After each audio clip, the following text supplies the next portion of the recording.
बोकारो दिन भर में आज बाइक चोरी के आरोप में 2 गिरफ्तार, बताएंगे। बोकारो में भी दिखा भारत बंद का असर, जानेंगे। हमारे करियर गाइडेंस प्रोग्राम में आज जानेंगे MBA BBA में क्या है अपॉर्चुनिटीज। नमस्कार, मैं हूं सीमा और आप देख रहे हैं बोकारो दिन भर। पिछले 24 घंटों में जिले में बहुत कुछ हुआ। हर बड़ी खबर पर चर्चा करेंगे विस्तार से। जहां तक अन्य खबरों की बात है, कुपोषण उपचार केंद्र को लेकर उपायुक्त ने क्या अहम निर्देश दिए, इसकी भी चर्चा करेंगे। जिले के मौसम का भी हाल जानेंगे, कोरोना की भी बात होगी और भी बहुत कुछ। लेकिन पहले देश और दुनिया का हाल। पेट्रोल डीजल की बढ़ती कीमतों, GST और ई-वे बिल समेत कई मुद्दों पर आज भारत बंद बुलाया गया। किसान आंदोलन को हुए 93 दिन, किसानों ने भी किया भारत बंद का समर्थन। सुप्रीम कोर्ट का बड़ा फैसला, सरकारी कर्मचारियों के वेतन और पेंशन में देरी पर सरकार देगी ब्याज। भारत में 24 घंटे में कोरोना के 16,577 नए मामले, 120 की मौत। महाराष्ट्र में 24 घंटे में कोरोना के 8,702 नए मामले, 56 की मौत। सप्ताह के आखिरी दिन सेंसेक्स 1,939 अंक और निफ्टी 568 अंक गिरकर बंद हुआ। सोने की कीमत 10 रुपए प्रति 10 ग्राम गिरी, तो वहीं चांदी का दाम 1,400 रुपए प्रति किलोग्राम गिरा। अब एक नजर आपके राज्य झारखंड की 3 बड़ी खबरों पर। झारखंड विधानसभा का बजट सत्र आज से हुआ शुरू। चारा घोटाले में सजा याफ्ता लालू प्रसाद यादव के जेल मैनुअल उल्लंघन मामले में आज झारखंड हाई कोर्ट ने सुनवाई करते हुए सभी कागजातों को दुरुस्त करने के लिए राज्य सरकार को 1 सप्ताह का दिया समय। झारखंड में भी दिखा भारत बंद का असर। तो ये थी देश, दुनिया और झारखंड की खबरें। अब नजर डालते हैं बोकारो के 9 प्रखंडों की खबरों पर, जो आज सुर्खियों में बनी रही। बोकारो पुलिस ने गुरुवार रात सेक्टर 2C के पास से बाइक चोरी के आरोप में 2 लोगों को गिरफ्तार किया है। साथ ही एक बाइक को भी जब्त किया है। पुलिस के अनुसार गश्ती के दौरान एक बाइक पर 3 युवक आते दिखे। इन्हें रोकने की पुलिस ने कोशिश की, लेकिन तीनों बाइक छोड़ भागने लगे, जिसके बाद पुलिस ने 2 लोगों को गिरफ्तार किया और एक की तलाश में जुट गई है। भारत बंद का समर्थन करते हुए आज राष्ट्रवादी कांग्रेस पार्टी ने DC कार्यालय के सामने प्रदर्शन किया।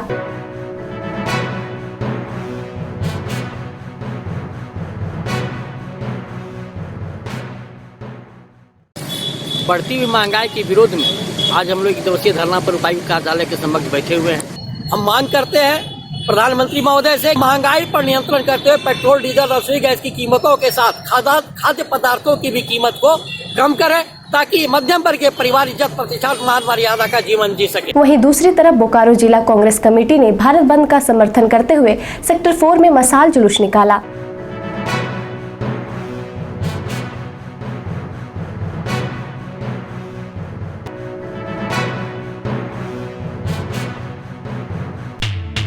जिले में चलाए जा रहे कुपोषण उपचार केंद्र में भर्ती बच्चों और उनकी स्थिति को लेकर DC राजेश सिंह ने गुरुवार को ऑफिस रूम में सिविल सर्जन समेत कई अधिकारियों के साथ समीक्षा बैठक की, जहां उन्होंने कहा कि कुपोषण उपचार केंद्र में क्षमता के अनुरूप बच्चों को उपचार दिया जाए।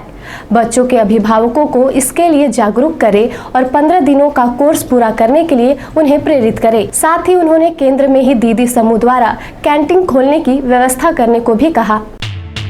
इसी बीच अब जान लेते हैं कोरोना अपडेट। बोकारो में पिछले 24 घंटे में कुल 100 स्वास्थ्य कर्मी और फ्रंटलाइन वर्कर्स को कोविड का टीका दिया गया, जिसमें 42 लोगों को फर्स्ट डोज और 58 लोगों को सेकेंड डोज दिया गया। फाइलेरिया उन्मूलन कार्यक्रम के तहत चल रहे मास ड्रग एडमिनिस्ट्रेशन अभियान की प्रोग्रेस की समीक्षा के लिए DC राजेश सिंह ने गुरुवार को ऑफिस रूम में बैठक की, जहां उन्होंने सिविल सर्जन से टारगेट के मुताबिक कितने लोगों ने बूथ पर आकर दवा का सेवन किया, इसकी जानकारी ली और कहा कि 2 दिन बचे हैं।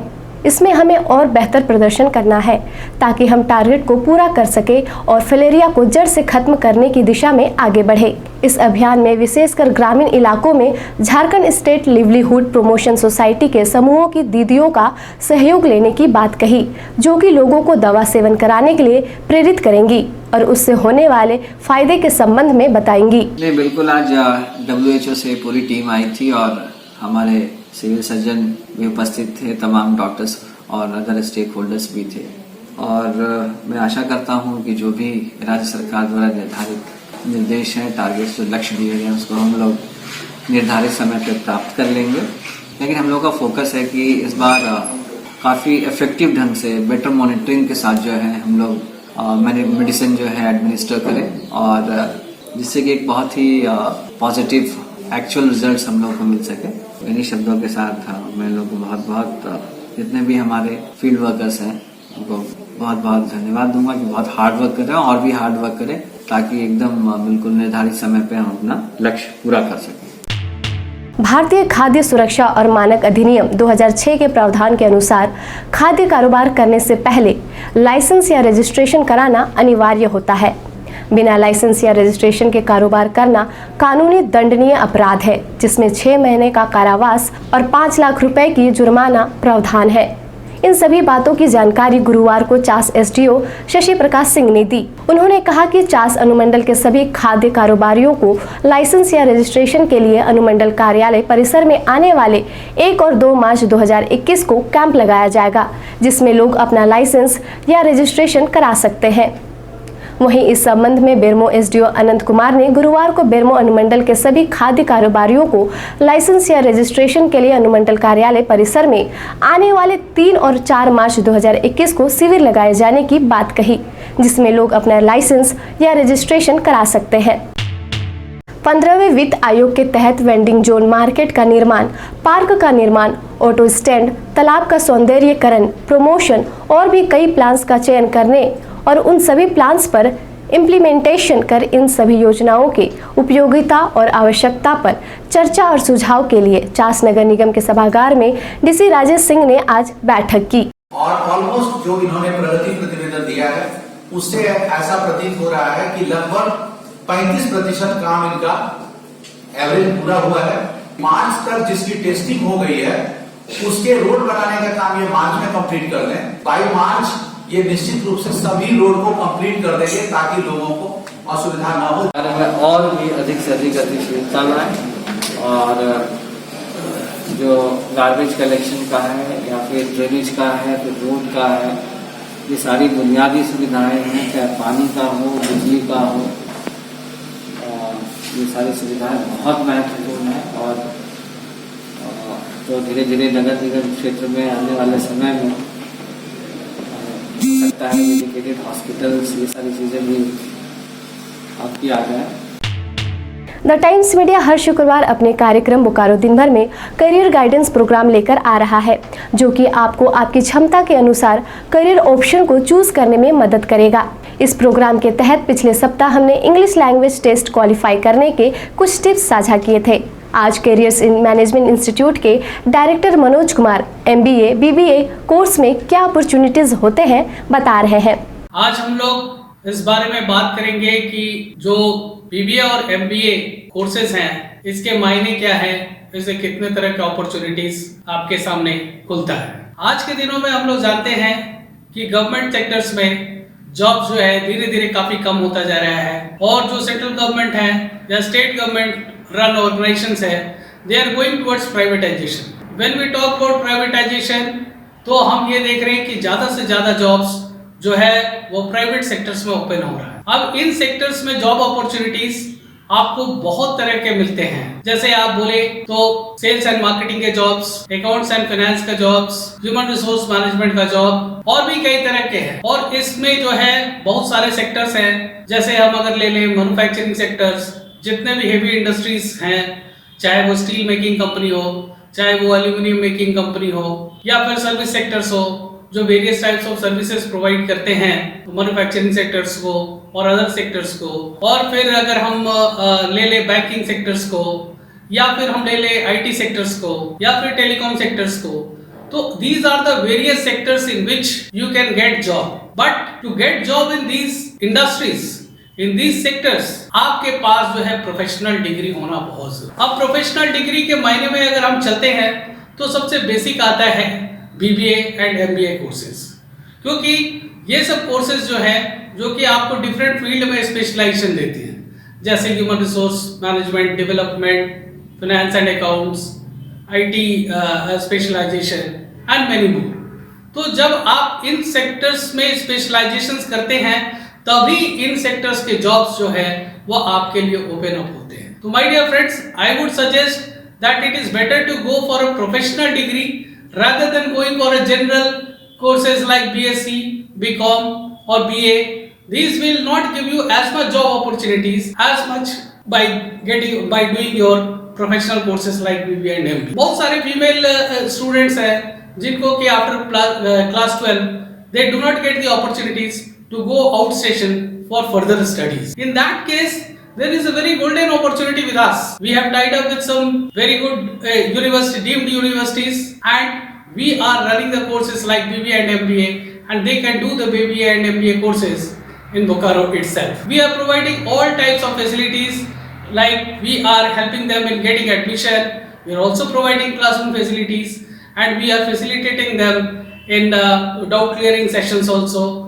तो my dear friends, मेरा एक बात कहना है कि आज के डेट में जब आप इस तरह के कोर्सेज करते हैं तो चाहे तो आप जॉब के लिए जा सकते हैं, जिसमें कि बहुत सारा विकल्प खुलता है, और आप अपने बिजनेस, अगर कोई फैमिली बिजनेस है तो उसको भी अच्छे आप प्रोफेशनल तरीके से रन कर सकते हैं। बीएसएल के OHS सेंटर के HRD हॉल में गुरुवार को प्लांट और वर्क प्लेस पर मेडिकल से रिलेटेड इमरजेंसी सिचुएशन से निपटने के लिए इस्पात कर्मियों को ट्रेंड करने के उद्देश्य से ऑक्यूपेशनल हेल्थ सर्विस सेंटर द्वारा फर्स्ट एड और इमरजेंसी केयर पर एक नया कॉम्पैक्ट ट्रेनिंग प्रोग्राम की शुरुआत की गई। वहीं बीएसएल के सिक्योरिटी इंजीनियरिंग डिपार्टमेंट द्वारा गुरुवार को ह्यूमन रिसोर्स डेवलपमेंट सेंटर में कर्मियों के लिए व्यवहार आधारित सुरक्षा पर जागरूकता कार्यक्रम का आयोजन किया गया। कंप्यूटर और मोबाइल ऐसी तकनीक जो सबसे तेजी से फैली और दुनिया भर के लगभग सभी लोगों के जीवन का हिस्सा बन गई है। आज हम दुनिया के किसी एक कोने में बैठकर दूसरे कोने की चीज़ों को वीडियो के माध्यम से, पिक्चर के माध्यम से और टेक्स्ट के माध्यम से देख, सुन, पढ़ सकते हैं। जैसे जैसे मोबाइल तकनीक का विकास होता गया, वैसे वैसे ये बातचीत से ऊपर उठकर लोगों के जीवन शैली का हिस्सा बन गया। कॉलिंग करना तो आम फीचर है, इसके अलावा नया और एक्सक्लूसिव फीचर्स जैसे camera, photo, edit, chat, video chat, YouTube, Facebook आदि तमाम तरह की ऐप्स जिसका इस्तेमाल कर हम अपनी ज़िंदगी को आसान बना रहे हैं। तो क्या आप जानते हैं ऐप को बनाने के लिए कोडिंग का इस्तेमाल होता है, जिसका उपयोग ऐप, वेबसाइट और सॉफ्टवेयर विकसित करने के लिए किया जाता है। कोडिंग के ज़रिए से ही कंप्यूटर को बताया जाता है कि उसे क्या करना है, यानी कंप्यूटर जिस भाषा को समझता है उसे कोडिंग कहा जाता है। अगर आपको कोडिंग लैंग्वेज आती है तो आप बड़ी आसानी से वेबसाइट या ऐप बना सकते हैं। ये सब कोड पर चलता है। तो अगर आप भी जानना चाहते हैं कि आपके शहर बोकारो में कहाँ ऐप बनाना सिखाया जा रहा है, तो आप द टाइम्स मीडिया का डिवीज़न बोकारो टाइम्स का शो ऐप बनाना हुआ बच्चों का खेल देख सकते हैं, जिसका लिंक हमने डिस्क्रिप्शन बॉक्स में दिया है।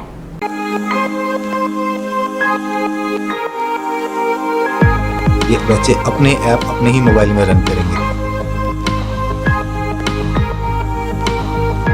बहुत ही खुशी के साथ मुझे कहना पड़ रहा है कि बच्चे क्लास टाइम के बाद भी यहाँ से जाना नहीं चाहते हैं।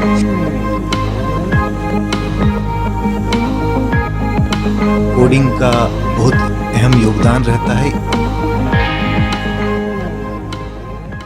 नई शिक्षा नीति आने के बाद सब कुछ बदल सा गया है। खासकर एजुकेशन को देखा जाए तो पूरी तरह से वो चेंज है। उसमें कहीं ना कहीं एक कोडिंग का बहुत अहम रोल आ रहा है। कोडिंग जो है वो आज के ज़माने में जिस तरह से तकनीक चेंज हो रही है, डेवलपमेंट हो रहा है, टेक्नोलॉजिकल एडवांसमेंट हो रहा है, इसको लेके हम लोग जो भी किसी न किसी तरह से हम एक नई तरह की चीज़ों से अवेयर हो रहे हैं, जो आने वाले दिनों में और भी बूम करेंगे। डिजिटाइजेशन का तो एक दौर चल रहा है जो इस सदी में स्टार्ट हुआ है, लेकिन इसी दौर में कहीं ना कहीं हम चाहते हैं कि हमारे बच्चे, हमारे आज की जनरेशन पीछे ना रह जाए। कोडिंग का बहुत अहम योगदान रहता है। वेबसाइट कैसे बनती है, ऐप कैसे बनाया जाता है, क्या क्या रिस्क हैं इसको यूज़ करने से, क्यों कुछ लोग अभी भी online mode of payment accept नहीं करते हैं, उनको डर लगता है। तो वैरायटी ऑफ स्टूडेंट्स हमारे पास हर तरह के हैं, बशर्ते उनमें थोड़ी सी मैच्योरिटी हो कि इंग्लिश में पैराग्राफ कैसे लिखा जाए और कैसे तौर तरीक़ों से बात किया जाए, व्यवहार किया जाए। अगर इतना होता है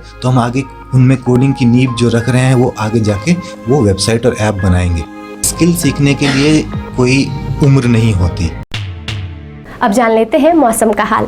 बोकारो समेत राज्य भर में मौसम में गर्मी बढ़ती ही जा रही है। दिन भर कड़ी धूप के साथ गर्म हवाएं चल रही हैं।